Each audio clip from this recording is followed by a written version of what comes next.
नमो अरिहन्ताणं नमो सिद्धाणं नमो आयर्याणं नमो वज्रायाणं नमो दोये सवसाहुणम्। मंगलाचरण सुधाबेन है क्या? नहीं है? अंकित आप साए हाँ, प्रेम अंकित करोगे? अंकित को करने दो।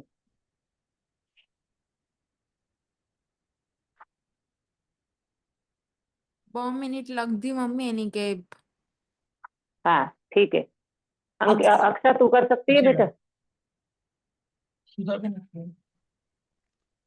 हाँ दीदी। कोई भी एक। अकड़ी अच्छा सेकंड ना। तू कर ले।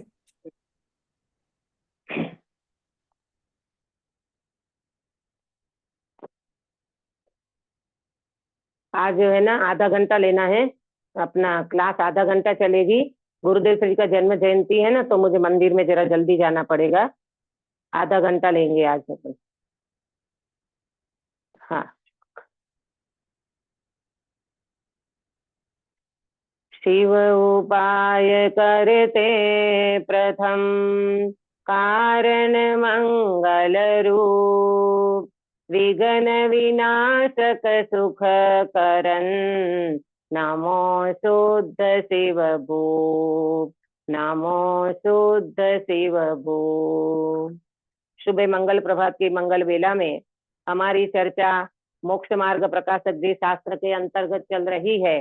पंडित साहब अपने को आत्मा का हित मोक्ष ही है ये चैप्टर समझाते हुए बहुत सारी चर्चा से उन्होंने अपने को ये बताया कि भाई जगत में द्रव्यों का परिणमन किसी के हाथ में नहीं है।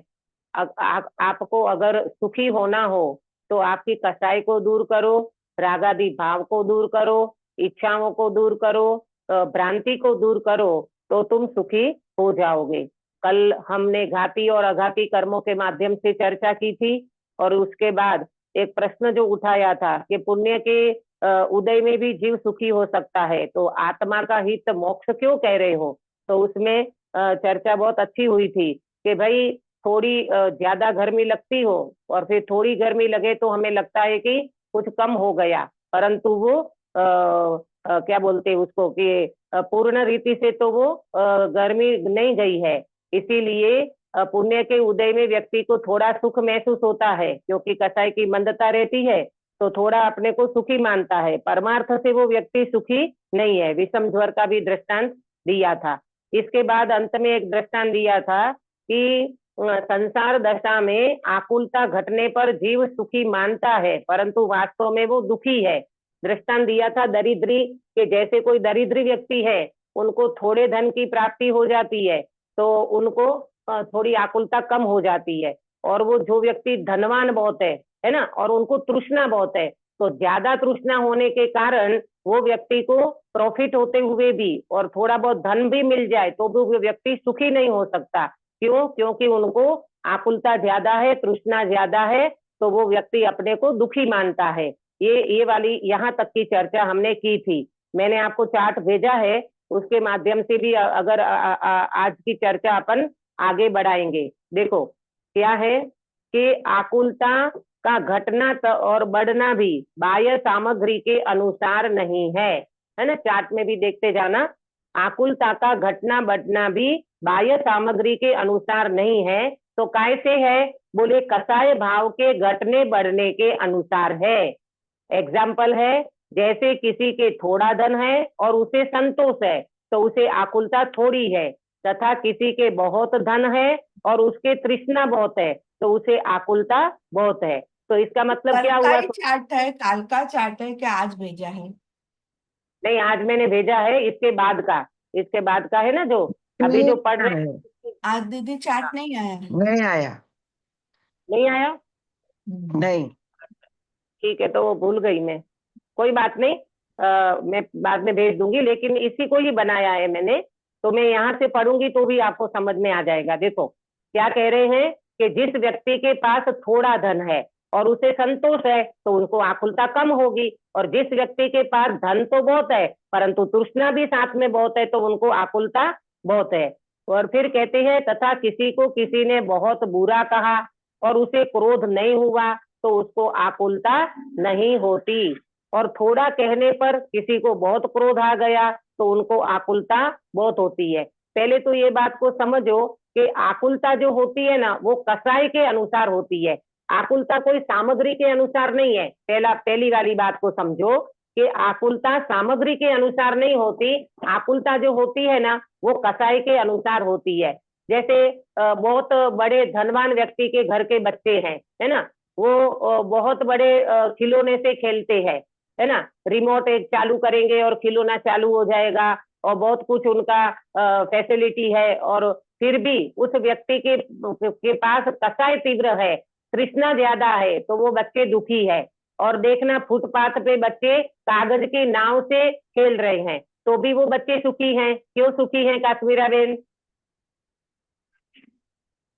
क्योंकि उसको कसाई नहीं है और उसमें हाँ, उनको जो जो तृष्णा मिला कम है है। उसमें खुश है। हाँ हाँ, जो मिला है उसमें संतोष है, तृष्णा कम है, आकुलता इसलिए थोड़ी होगी। कागज की नाव से खेल रहे हैं बच्चे बेचारे, है ना, धूल मिट्टी में खेल रहे हैं तो उनको ज्यादा तृष्णा नहीं है, इसलिए वो सुखी है।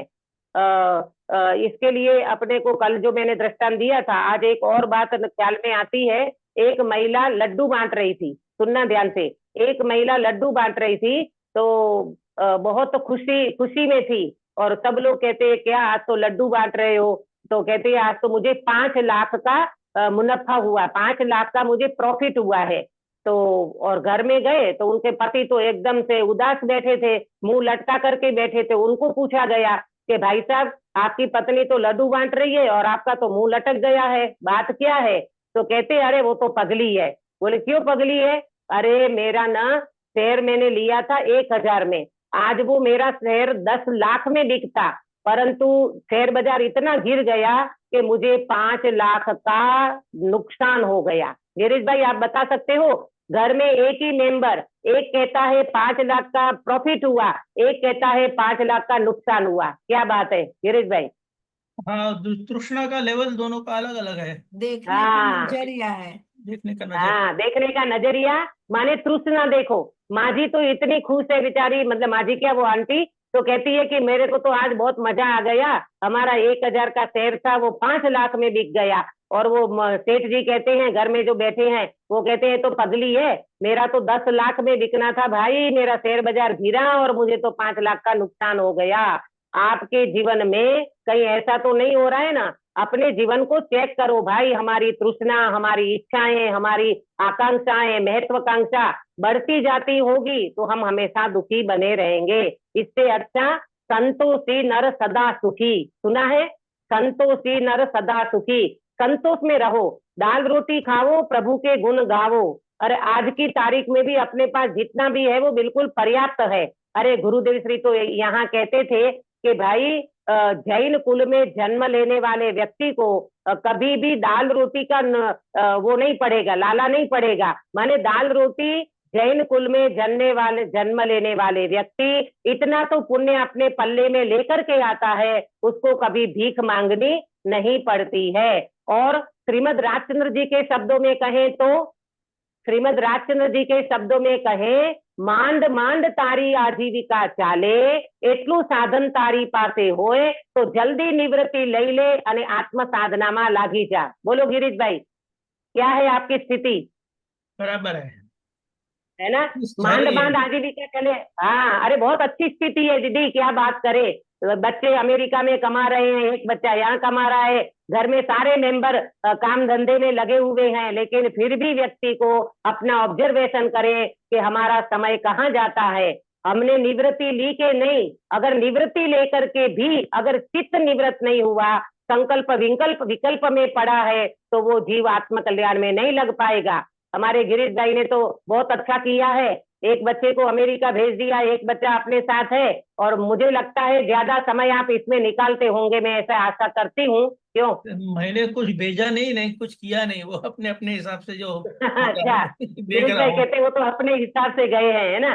सही बात है, हर जीव का परिणमन बहुत स्वतंत्र होता है। ये तो देखो, व्यक्ति को राग आता है तो कहने की बातें होती है, बाकी तो देखा जाए तो परिणमन कोई किसी का किसी के हाथ में नहीं है। बहुत अच्छा है भाई, थोड़ा समय है अपने पास, बोनस के दिन है, कब व्यक्ति का क्या हो जाए कुछ नहीं कह सकते, बहुत जल्दी से अपने को आत्महित में लग जाना चाहिए। यहाँ कह रहे हैं, अभी दूसरी बात करते हैं कि किसी को किसी ने बहुत बुरा कह दिया और उसे क्रोध नहीं हुआ तो उसको आकुलता नहीं होती है। बताओ, कोई कोई व्यक्ति ऐसे होते हैं, मैंने तो देखा है नजर सामने, कि सास इतनी तेज होती है और बहू को डांट देती है तो भी बेचारी बहू कुछ नहीं बोलती है, कहती है नहीं नहीं मम्मी तो ऐसे बोल देती है, उनके मन में कुछ नहीं होता। ऐसी भी आज के समय में बहुएं हैं कि जिनको बिल्कुल बुरा नहीं लगता, और कोई कोई ऐसा भी व्यक्ति होगा कि थोड़ा कहने से इतना गुस्सा आ जाता है और उतनी आकुलता हो जाती है। ये आज के जो बच्चे होते हैं अधिकांश, कोई अच्छे भी होते होंगे ऐसी बात नहीं है, लेकिन अधिकांश आप देखना कि वो ये बोल देते कि आपको कहना था तो एकांत में कहना था ना, सबके बीच में मुझे क्यों डांटते हो। अथवा तो एक बात ये करेंगे, और दूसरा कि गुस्सा ज्यादा होगा तो वो आपकी दो बात सुनने को तैयार नहीं होंगे। क्यों? क्योंकि उनको अंदर में कसाई ज्यादा है तो उनको आकुलता ज्यादा हो जाती है। आजकल के बच्चों में पेशेंस नहीं है इतना कि तुम्हारी दो बातें सुन पाए, है ना। ये कोई पुण्य का उदय हो, कोई अच्छा परिवार हो, है ना, संस्कारी परिवार हो तो बच्चे सुने, नहीं तो कोई सुनने को तैयार नहीं है। देखो दृष्टांत देते हैं, जैसे गाय को बछड़े से कुछ भी प्रयोजन नहीं है, परंतु मोह बहुत है इसलिए उसकी रक्षा करने की बहुत आकुलता होती है। बताओ, माँ बाप को तो अपने बच्चे में स्वार्थ होता है, परंतु मुझे बताना काश्मीरा बेन, गाय को बछड़े में क्या स्वार्थ है? क्या वो बछड़ा बड़ा होकर के गाय की सेवा करेगा? ऐसा व्यवहार है वहाँ? नहीं करता है दीदी, फिर भी देखो ना वहाँ मोह, उसको भी मोह है ना, तिर्यंश हाँ में। हाँ, क्योंकि गाय को बछड़े से भले प्रयोजन कुछ नहीं है परंतु मोह है ना, तो मोह के कारण अगर वो गाय का बछड़ा कोई ले जाए ना तो वो इतनी उनके पीछे मार करके वो सामने वाले व्यक्ति को मार देगी, परंतु अपने बच्चे की रक्षा करती है। क्यों? क्योंकि उनको मोह ज्यादा है तो आकुलता भी ज्यादा है। तथा सुबट के शरीर आदि से बहुत कार्य सधते हैं, परंतु रण में मानादि के कारण शरीर आदि से मोह घट जाए तब मरने की भी थोड़ी आकुलता होती है। इसलिए ऐसा जानना कि संसार अवस्था में भी आकुलता घटने बढ़ने से जीव सुख दुख मानता है। आकुलता का घटना बटना रागादि कसाय घटने बढ़ने के अनुसार है।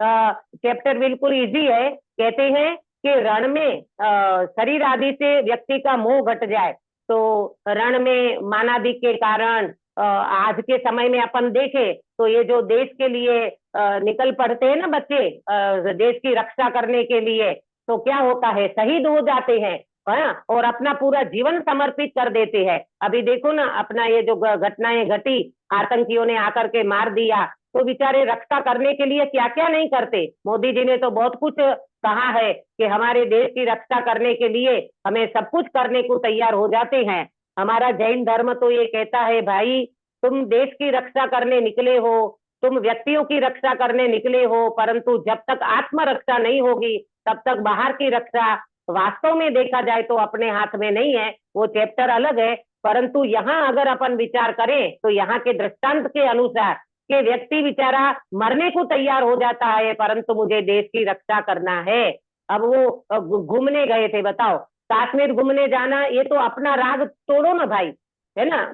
बात अपने को ये लगता है कि भाई रक्षा देनी चाहिए, है ना, सुरक्षा के लिए इंतजाम करना चाहिए गवर्नमेंट को, सरकार को, ये वो, तो ये तो अपन कहते हैं, परंतु आयु जब पूरी होती है तो व्यक्ति वास्तव में कुछ नहीं होता, और ये अपना राग होता है। कश्मीर घूमने जाना, शिमला घूमने जाना, इधर जाना उधर जाना। अरे ज्ञानी कहते एक बार अंदर चला जा भाई, और वहां तुझे जो शांति मिलेगी, वहां तुझे जो निराकुलता मिलेगी, ऐसी निराकुलता कहीं नहीं होगी, है ना। तो ये व्यक्ति को समझ में आना चाहिए। कहने का कुल कहने का मतलब ये है, आकुलता घटने बढ़ने के अनुसार ही व्यक्ति सुखी दुखी होता है। और आकुलता कैसे होती है? रागादिक से। तो रागादि कैसे मिटेंगे? स्वभाव को समझोगे तो रागादि मिटेंगे, तो तुम दुखी नहीं होगे। ये बात तो अपने को समझना पड़ेगी। आया ना समझ में? देखो भाई, कितने व्यक्ति रोते हैं है ना, ये एकदम जवान लड़का चला गया, तो अब पब्लिक इतनी रो रही है, सब समाधान दो हमको, उनको मार दो, उनको उनकी चमड़ी उधेड़ दो, उनको ऐसा कर दो, उनको वैसा कर दो। जैन दर्शन कहता है प्रतिकार मत करो, स्वीकार करो।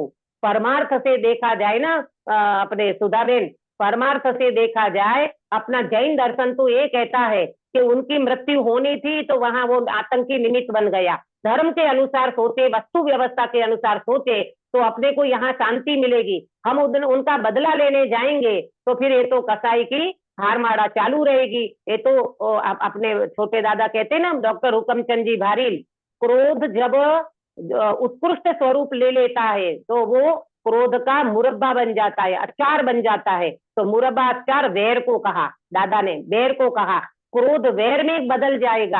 आपको पता है कितने भाव तक पार्श्वनाथ और कमठ का वैर चला? अक्सा बेटा, हाँ, दीदी। 9 भाव तक, 9 भाव तक उनका वैर चला, पार्श्वनाथ और कमठ का। हालांकि अपने को तो स्टोरी में तो ऐसा समझ में आता है कि एक पक्ष ही चला, पार्श्वनाथ ने तो हर भाव में क्षमा रखी, क्षमा रखी, क्षमा रखी।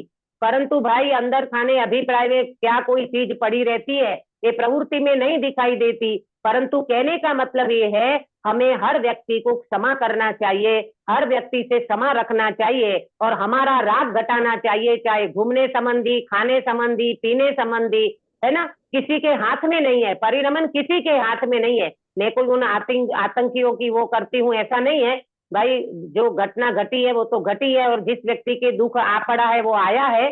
परंतु मेरा तो ये कहना है, मैंने अपने पंडित साहब के हिसाब से मैं कहती हूँ, अपना राग घटेगा तो अपन अपने घर में ही सीमित रह जाएंगे, अपन ज्यादा बाहर जाएंगे नहीं तो अपने को सुरक्षा वैसे मिल जाएगी। और आप कहो कि दीदी ऐसा जमाना, अभी तो ऐसा समय आ गया कि हर कोई व्यक्ति संडे में घर में नहीं रह सकता, क्या बात करते हो आप? पर भाई नहीं रह सकते हो तो फिर जो परिस्थिति बनती है उनका स्वीकार भी करना चाहिए। अपने राग के अनुसार, कसाय के अनुसार ये सारी स्थितियां बनती है। अपनी अंदर की आकुलता घटाना है तो कसाय को घटाओ और कसाय घटेगी तत्व ज्ञान के अभ्यास से, इसके अलावा कोई उपाय नहीं है। देखो, तथा पर द्रव्य रूप बाह्य सामग्री के अनुसार सुख दुख नहीं है ना, बाह्य सामग्री के अनुसार कोई सुख दुख नहीं है। कसाय से इसके इच्छा उत्पन्न हो और इसका इच्छा अनुसार बाह्य सामग्री मिले तब इसके कुछ कसाय का उपशमन होने से आकुलता घटती है, तब सुख मानता है। अब होता क्या है कि बाह्य इच्छा के अनुसार सामग्री मिल गई और उसी समय उनके कसाय का उपशमन है तो आकुलता घटती है और व्यक्ति सुखी अपने को मानता है। और इच्छा अनुसार सामग्री नहीं मिलती तब कसाय बढ़ने से आकुलता बढ़ती है और दुख मानता है। अब इच्छा है कि मेरे को 2 फैक्ट्री मिल जाए, अथवा तो मेरे को अच्छी जॉब मिल जाए, अथवा तो मेरे को अच्छा पढ़ाई का साधन मिल जाए, और इच्छा तो बहुत है लेकिन वो सामग्री नहीं मिलती है, तब वो कसाय बढ़ती है, अंदर में आकुलता बढ़ती है और वो व्यक्ति अपने को दुखी मानता है। तो है तो इस प्रकार, पंडित जी कहते हैं बिल्कुल सही बात है तो ऐसा ही, परंतु यह जानता है कि मुझे पर द्रव्य के निमित्त से सुख दुख होते हैं, ऐसा जानना भ्रम ही है। अब ये देखो क्या क्या समझ में आया मालूम? होता तो है तो वास्तव में ऐसा ही, कैसा है कि बाह्य सामग्री के अनुसार व्यक्ति सुखी दुखी नहीं होता, इच्छा के अनुसार सामग्री नहीं मिलती है, कसाई बढ़ती है, आकुलता बढ़ती है और वो अपने को दुखी मानता है। बात तो ठीक है, ऐसा है, परंतु पंडित जी कहते हैं कि भाई पर द्रव्य के निमित्त से सुख दुख होते हैं, ये जानना भ्रम ही है। पर द्रव्य के निमित्त से सुख दुख नहीं होते, ये तेरी मान्यता तू निकाल दे। तेरी जो तकलीफ है ना, तेरी कसाई के कारण है। अब मैं बताऊं आपको एक एग्जाम्पल, आपके घर में सब कुछ है, बहुत अच्छा घर है आपका, धन संपन्न परिवार है आपका, परंतु बाजू वाले घर में अगर एक अच्छा सा टीवी आ जाए तो ये व्यक्ति को जेलसी होती है, ये व्यक्ति को अंदर में तकलीफ होती है, अंदर में आकुलता होती है। क्यों? क्योंकि मान संज्ञा पड़ी है, अंदर में इच्छाएं पड़ी है, अंदर में तृष्णा पड़ी है, अंदर में मान पड़ा है, तो ऐसा लगता है कि वो ये बाजू वाले के घर पे आ गया, मेरे घर पे अभी टीवी नहीं आया, जो इतना अच्छा टीवी, जो आज का एकदम लेटेस्ट टीवी आ गया, तो वो व्यक्ति अंदर से अपने को दुखी मानता है। उनको लगता है, अब बताओ आपके घर में तो सब कुछ साधन है, तो बाजू वाले से क्यों है जेलसी हो रही है? इसका क्या कारण सुनीता जी? अच्छा कसाय हाँ, कसाय कसाय कसा है, ईर्ष्या हाँ, ईर्ष्या उनके हिंसा। घर पे कैसे आ गया? जेलसी होती है, उनके घर पे कैसे आ गया? तो भाई तुम परद्रव्य के निमित्त से क्यों सुखी दुखी होते हो? ये भ्रम भ्रांति निकालो, ये भ्रमणा टालो तुम्हारी अंदर में। कभी भी किसी भी व्यक्ति के साथ कंपैरिजन मत करो। कंपैरिजन करना हो तो सिद्धों से करो। कैसे गिरीश भाई? सिद्धों से कंपैरिजन करो। हाँ, सिद्धों से कंपैरिजन करने को तो बुद्धि नहीं चलती व्यक्ति की। ऐसा लगता है शरीर है, साधन है, facility, flat, Fiat, fan, phone, fridge, internet, mobile, facility, सारी दुनिया भर की ये चाहिए हमें तो। अरे एक बार सिद्धों को भी तो देख लो, एक बार सिद्ध भगवान का भी तो ऑब्जर्वेशन करो। तो सिद्ध भगवान का ऑब्जर्वेशन करने को अपने को है नहीं अंदर में। क्यों? वहां की पहुंच नहीं है व्यक्ति की, वहां की सोच नहीं है। अगर सोच में सिद्ध भगवान की दृष्टि अपने को आ जावे ना, तो जो भी अवेलेबल साधन है उसमें संतुष्टि रख करके बहुत कम समय में ये व्यक्ति अपनी आत्म साधना कर सकता है। ज्यादा साधन की जरूरियात नहीं है। मैंने पहले भी एक बार कहा था आपको, आवश्यकता का लिस्ट बन सकता है, इच्छाओं का लिस्ट नहीं बन सकता। क्या बोला? आवश्यकता का लिस्ट बन सकता है पर इच्छाओं का हाँ, लिस्ट नहीं बन इच्छा का सकता। लिस्ट नहीं बन सकता। इच्छा तो आकाश के समान अनंती है, बढ़ती जाती है, बढ़ती जाती है, उसका कभी लिस्ट बन नहीं सकता। इसीलिए पर द्रव्य के निमित्त से आप सुखी दुखी नहीं होते भाई। ये भ्रांति निकाल दो, भ्रमणा निकाल दो। अपना सुख दुख तो अपनी कसाई और राग के अनुसार है। इसलिए यहाँ ऐसा विचार करना कि संसार अवस्था में किंचित कसाय घटने से सुख मानते हैं, उसे हित जानते हैं। तो जहाँ सर्वथा कसाय दूर होने पर, कसाय के कारण दूर होने पर परम निराकुलता होने से अनंत सुख प्राप्त होता है, ऐसी मोक्ष अवस्था को कैसे हित न माने? पंडित साहब कहते हैं कि भाई थोड़ी कसाई दूर हो जाती है तो तुम अपने को सुखी मानते हो। तो विचार करो कि जहाँ सर्वथा कसाई दूर हो जाए, कसाई के कारण दूर हो जाए और परम निराकुल, ये कौन सी अवस्था है प्रेमलता जी? ये कौन सी अवस्था है जहाँ सर्वथा कसाय का अभाव हो जाता है? मोक्ष अवस्था। अक्षर बेटा, मोक्ष अवस्था। 12वें गुरु स्थान मोक्ष में अवस्था। नहीं नहीं नहीं नहीं, मोक्ष मोक्ष अवस्था। अवस्था। जी हाँ, देखो लिखा है ना कि ऐसी कसाई के कारण दूर होने पर परम निराकुलता होने से अनंत सुख प्राप्त होता है, ऐसी मोक्ष अवस्था को कैसे हित न माने? भाई मोक्ष अवस्था ही हमारा हित है, मोक्ष अवस्था में ही हमारा हित है। लेकिन अपने को तो हित कहाँ भाषित होता है? जरा कहीं प्रॉफिट होता है तो हित भाषित होता है, बच्चे का कैरियर बनता है तो हित भाषित होता है, बच्चे को अच्छी जॉब लग जाए तो हित भाषित होता है। ज्ञानी कहते अभी तेरी दृष्टि में सिद्धों का सुख नहीं आया, अभी तेरी दृष्टि में सिद्ध भगवान का सुख नजर नहीं आया। तो ये कहते हैं थोड़ी कसाई की मंदता में, थोड़ी कसाई की मंदता में तुम्हें अच्छा लगता है, थोड़ी कसाई दूर होती है तो तुम्हें अच्छा लगता है और तुम अपने को सुखी मानते हो। तो जहां सर्वथा कसाई दूर हो जाए और परम निराकुलता का आनंद होता हो और अनंत सुख की प्राप्ति होती हो, ऐसी मोक्ष दशा, मोक्ष अवस्था, उसको हित क्यों न माने? वास्तव में वो ही हमारे लिए हितकारी है। आया समझ में? तथा संसार अवस्था में उच्च पद को प्राप्त करे तो भी या तो विषय सामग्री मिलाने की आकुलता होती है या विषय सेवन की आकुलता होती है। अब देखो, तीन अवस्था नजर सामने रखना है ना, तीन बातें नजर सामने रखना कि पहली क्या बताई? विषय सामग्री मिलाने की आकुलता, नंबर 2 विषय सेवन की आकुलता, और नंबर 3 अपने को अन्य किसी क्रोधादि कसाई से इच्छा की पूर्ति होने की और पूर्ण करने की आकुलता होती है। ये मैं आपको चार्ट से समझाऊंगी, आपको जल्दी समझ में आएगा। अभी अपना समय हो रहा है क्योंकि उतावल से ये चर्चा नहीं हो पाएगी। मैंने चार्ट बनाया है, गलती से मैं भूल गई आपको भेजना। इसमें जो बातें आने वाली है उसको भी आप समझो कि भाई व्यक्ति कितना भी कुछ संयोगों को मिला ले, कितना भी कुछ विषय सामग्री को इकट्ठा कर ले, परंतु उनकी कसाई जितनी मौजूद है उतना ही वो व्यक्ति उन सामग्रियों का लाभ ले पाता है। और दूसरी बात, वो सामग्री अगर उनको सुख दुख नहीं देती है, सुख दुख का कारण तो तुम्हारी राग है, तुम्हारी कसाई है। अंदर में तुम्हारी जो कसाई चल रही है उसकी आकुलता से वो जीव अपने को सुख दुखी मानता है, सुख दुख को भोगता है।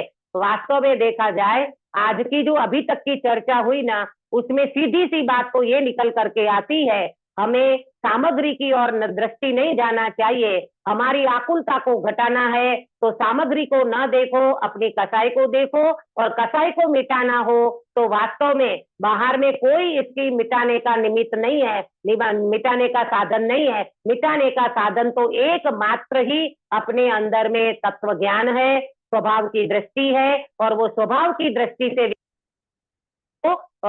छोड़ सकता है। और दूसरी बात, थोड़ी भी सामग्री में व्यक्ति संतोष रख लेगा तो वो व्यक्ति को कहीं पर भी प्रॉब्लम आने वाली नहीं है। इसका एक एग्जाम्पल दे करके, 2-3 बात कह करके मैं बात को विराम दूंगी। अपने भागचंद जी नाम सुना होगा, भागचंद जी का नाम सुना होगा। कैसी उनकी अपन बोलते ना, साखी तो गंगा यह वीतरागवाणी जिनवाणी स्तुति बोलते हैं, ऐसी तो बहुत सारे भजन उन्होंने आध्यात्मिक लिखा है। उनके जीवन में कितना संतोष था, है ना, पता है ना, मैंने पहले भी बताई ये बात आपको कि बच्चे के लिए दूध तक उनके घर में नहीं था। और वो जब प्रवचन चलता था और दूध, इनकी पत्नी कहती है कहीं से भी आप थोड़ा सा पैसा है आपके पास जो 10-20 रुपया बच्चे के लिए दूध ले आओ। और वो व्यक्ति निकला, वहां स्वाध्याय हॉल आया, मंदिर आया, स्वाध्याय हॉल में चर्चा चल रही थी, प्रवचन चल रहा था। उसके बाद भागचंद जी का भजन चला, है ना, और वो भागचंद जी का भजन चलने के बाद वो कोई व्यक्ति रुक गया वहां पर, तो उन्होंने वो भजन की पूर्ति करी। तब बोलते हैं कि ये भजन आपको आता है? तो भागचंद जी का है। तो भागचंद जी तो कहते हैं, भागचंद जी तो मैं ही हूँ।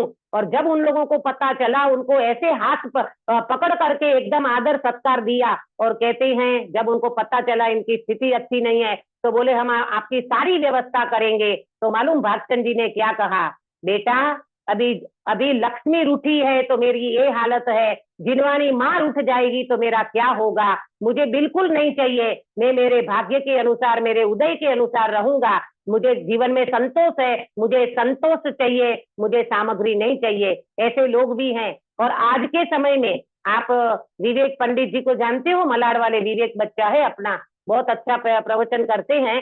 वो विवेक जी के घर में आज की तारीख में शाम को 6 बजे के बाद उनके घर की दुकान बंद हो जाती है। वो भैया आए थे यहाँ पर, कहते दीदी हम तो दुकान को भी चौबियार कराते हैं। शाम को 6 बजे के बाद पूरा घर चौबियार करता है, साथ में दुकान भी बंद कर देते हैं। भाई लाखों रुपये वाला कोई क्लाइंट आवे तो भी वो मना कर देंगे, शटल बंद कर देते हैं, अब हमारा धंधा नहीं चलेगा, भले लाखों का हमें प्रॉफिट होता हो तो हो, हमें नहीं चाहिए। बोलो गिरीश भाई, आपको समझ में आता है? पंचम काल में ऐसे व्यक्ति भी हैं अपने नजर सामने। तो फिर व्यक्ति को विचार ये करना चाहिए कि भाई जीवन में संतोष रखना, ये जितनी भी सामग्री मिलती है पुण्य के उदय से मिलती है, कोई हमारी मेहनत से, हमारे उससे नहीं मिलती है। समय से पहले और भाग्य से अधिक किसी को कुछ न मिला है और न मिलेगा। तो ये सारा आज की चर्चा का सार ये निकलता है, हम अपने जीवन में संतोष रखें, सामग्री की ओर हमारी दृष्टि न जावे। सामग्री सुख दुख का कारण नहीं है, सुख दुख का कारण तो हमारी कसाई है। और कोई व्यक्ति अपने को कोई 2 शब्द बोल देता है तो उसको भी अपन पेशेंस रख करके उनका विचार करे, कसाई को घटाने का नहीं, कसाई को मिटाने का अभ्यास करे। और ये अभ्यास एकमात्र तत्व ज्ञान के माध्यम से होता है। अब गुरुदेव श्री का जन्म जयंती महोत्सव आ रहा है, जिन महापुरुष ने अपने ऊपर इतना उपकार किया है, 45 साल तक डंके की चोट जिन व्यक्ति ने, ये 2 चीज के लिए शुभ भाव में धर्म की मान्यता छोड़ दो, कसाई की मंदता में संतुष्ट नहीं हो जाओ, और आपको जो भी सामग्री मिली है उसमें संतोष रख करके तत्व ज्ञान में आगे बढ़ो। ऐसे पूज्य गुरुदेव श्री का भी अनंत उपकार है। आपके क्षेत्र में भी ये मनाया जाता होगा गुरुदेव श्री के जन्म जयंती। इन महापुरुष को याद करते हुए और तोडरमल जी साहब की चर्चा को याद करते हुए हम अपने जीवन में तत्व ज्ञान को आगे बढ़ाए और मोक्ष मार्ग को प्रशस्त करे। इस मंगल भावना के साथ में बात को विराम देती हूँ। निज निधि निज में बताई यह अनंत उपकार है, इसके लिए जिनवाणी माँ को वंदना सतबार है, वंदना सतबार है। सुनीता जी कायोत्तर कराओगे? नमो अर्यंताणम नमो सिद्धाणम नमो आयर्याणम नमो वज्रायणम नमो लोये सव्वसाहुणम नमो अर्यंताणम नमो सिद्धाणम नमो आयर्याणम नमो वज्रायणम नमो लोये सव्वसाहुणम नमो अर्यंताणम नमो सिद्धाणम नमो आयर्याणम नमो वज्रायणम नमो लोये सव्वसाहुणम नमो अर्यंताणम नमो सिद्धाणम नमो आयर्याणम नमो वज्रायणम नमो लोये सव्व साहुणम नमो अर्यंताणम नमो सिद्धाणम नमो आयर्याणम नमो उवजायणम नमो लोये सव्व साहुणम नमो अर्यंताणम नमो सिद्धाणम नमो आयर्याणम नमो उवजायणम नमो लोये सव्व साहुणम नमो अर्यंताणम नमो सिद्धाणम नमो आयर्याणम नमो उवजायणम नमो लोये सव्व साहुणम नमो अर्यंताणम नमो सिद्धाणम नमो आयर्याणम नमो उवजायणम नमो लोये सव्व साहुणम नमो अर्यंताणम नमो सिद्धाणम नमो आयर्याणम नमो उवजायणम नमो लोये सव्व साहुणम नमो अर्यंताणम। बोलो अंतर्मुख मुद्राधारी सर्व धीरेन्द्र भगवान की जय जय हो। हो। नित्य बोधिनी द्वादशांगई झिलमाणी माता की जय हो। जय हो। 3 कम 9 करोड़ सर्वे वितरागी महामुनि राजो की जय जय हो। हो। परम अहिंसामय वितरागी जैन धर्म की जय जय हो। हो। सभी को जय जिनेन्द्र। जय जय जिनेन्द्र। जिनेन्द्र।